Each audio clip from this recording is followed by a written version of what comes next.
강에서 놀 때는 정말 재미있고 편안한 활동이지만 발로 이상한 물건에 닿게 되면 상황은 달라집니다.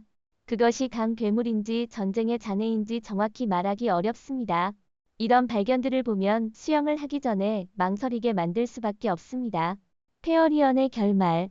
페어리언의 결말은 아일랜드 위클로 주 빅토리아 로드 가든에 위치한 44개의 조각상 중 하나입니다. 이 조각상은 타버린 페어리언을 그리고 있으며 수년간 하나의 둑에서 다른 둑으로 통행해왔지만 지금은 정지되어 있습니다.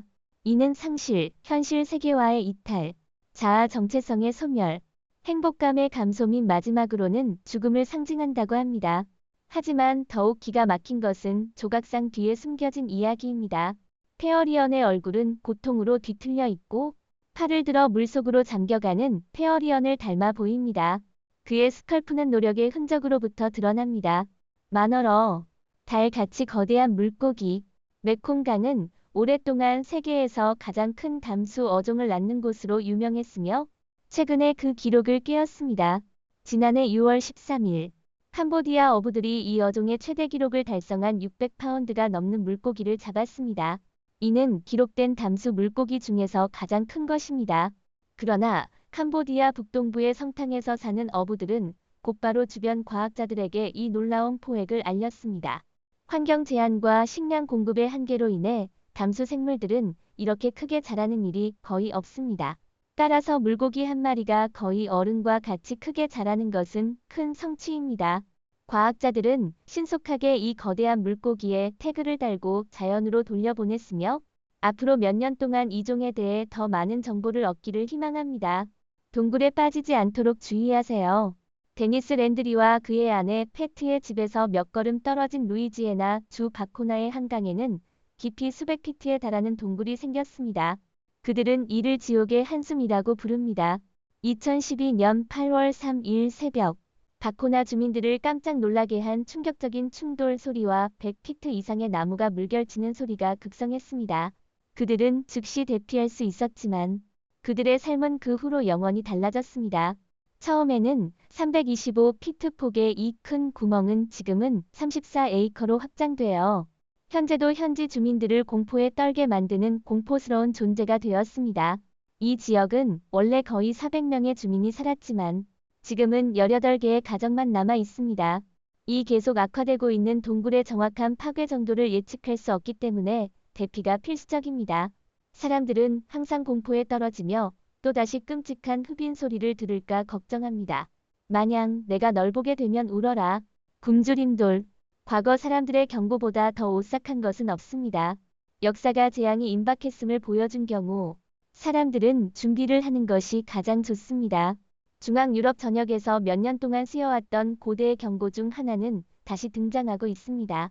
그중 한 예는 2018년 체코에서 이보다 높은 강의 용수철에서 나온 굶주림 돌입니다. 굶주림 돌은 극한의 가뭄 기간 동안 강석에 새겨진 숨은 표지로 기근 시기의 수위를 나타내는 데 사용되었습니다. 대부분의 알려진 굶주림 돌은 이보다 높은 강, 모젤강, 스위스 알프스의 라인 강 및 독일의 비펠 강에서 찾을 수 있습니다. 개선된 날씨 조건과 수위 상승이 공포를 경감시켰으며 이들 돌은 다시 잠겨버렸지만 이들 돌이 다시 등장하는 속도는 너무 빨랐습니다. 폭탄을 낙지 마세요. 또 다른 강의 가뭄은 과거 사람들이 남긴 것입니다. 이탈리아 보르고비리오 마을 근처에서 1000파운드의 제2차 세계대전 폭탄이 발견되었습니다. 이 폭탄은 포겐하던 포겐에서 발견된 것입니다. 더 나쁜 것은 아직 폭발되지 않았다는 것입니다. 이 숨어있던 폭탄을 발견하지 못했다면 주변 주민들에게 더 큰 영향을 미쳤을 것입니다. 우연히 발견되는 것은 축복이기도 하지만 저주도입니다. 주민들은 당국이 이 위협을 처리할 때까지 삶을 멈춰야 했습니다. 군사 전문가들은 신속하게 해체 작업을 수행하고 통제 폭발을 시도했습니다. 3,000명이 대피되었으며 항로, 공기공감 및 인근 철도 운영이 일시 중단되었습니다. 탱크 낚시. 평온해 보이는 물속에서 폭탄을 발견하면 놀라기는 하지만 더 놀라운 것은 제2차 세계대전 시절 탱크 한 대를 낚을 수 있다는 사실입니다. 2000년 에스토니아의 한 늪지에서 러시아 제작 T-34 전차 한 대가 수중에서 발견되었습니다.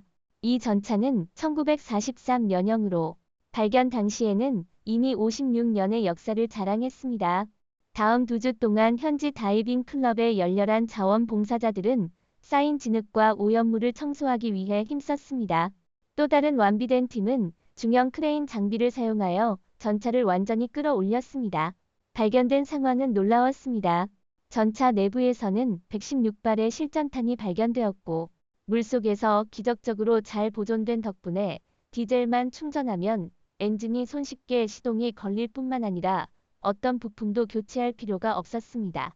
이 수리 작업은 2007년에 완료되었으며 현재 전쟁 박물관에 전시되어 있습니다. 강의 용수철. 이 거대하고 고대의 생물들은 오늘날까지 존재합니다.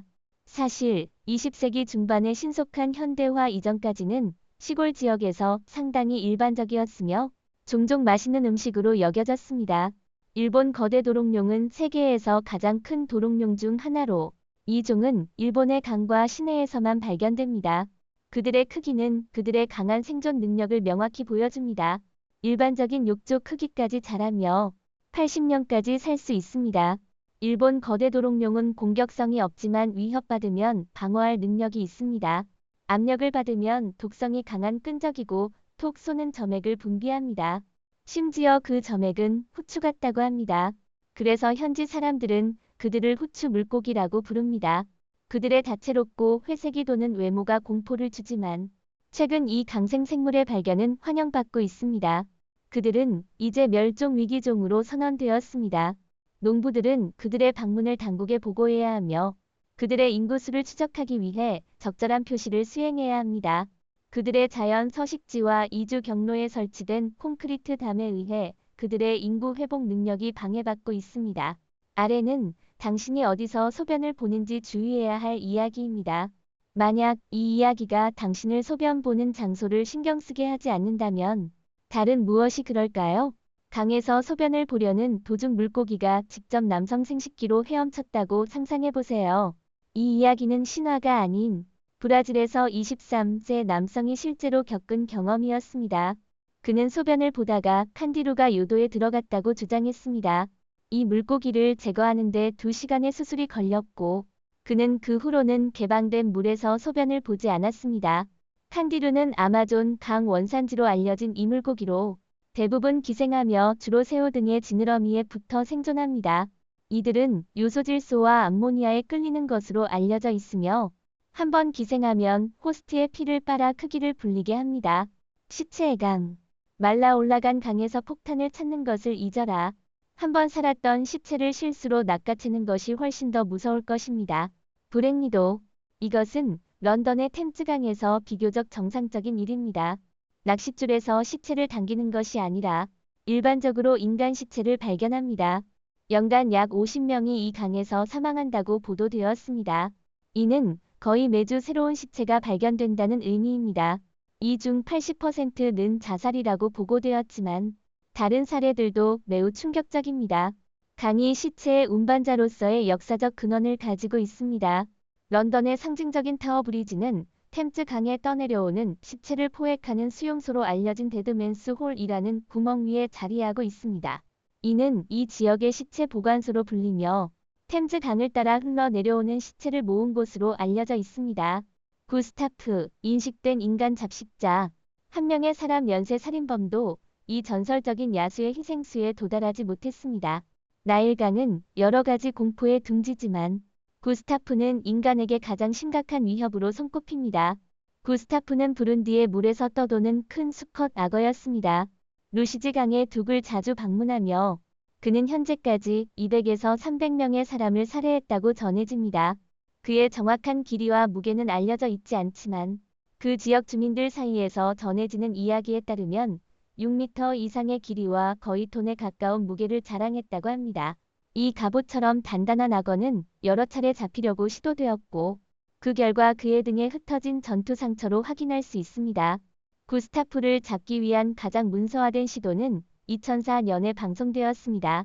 9m 길이의 우리를 준비하고 전체 생존 양을 먹이로 준비했지만 구스타프는 인간 사냥꾼들을 피할 수 있을 만큼 충분히 똑똑했습니다. 그의 마지막 발견은 2009년 루시지 강과 탄자니아카 호수 근처였습니다. 오늘의 영상은 여기서 마칩니다. 시청해주셔서 감사합니다. 이 영상을 좋아하셨다면 좋아요와 공유 부탁드리며 저희 채널 구독도 잊지 말아주세요. 앞으로도 더 많은 흥미로운 콘텐츠를 함께 탐험할 예정입니다. 저의 업데이트를 주목해주시고 더 많은 재미있고 유익한 지식을 함께 나누겠습니다. 다음 영상에서 다시 만나길 기대합니다.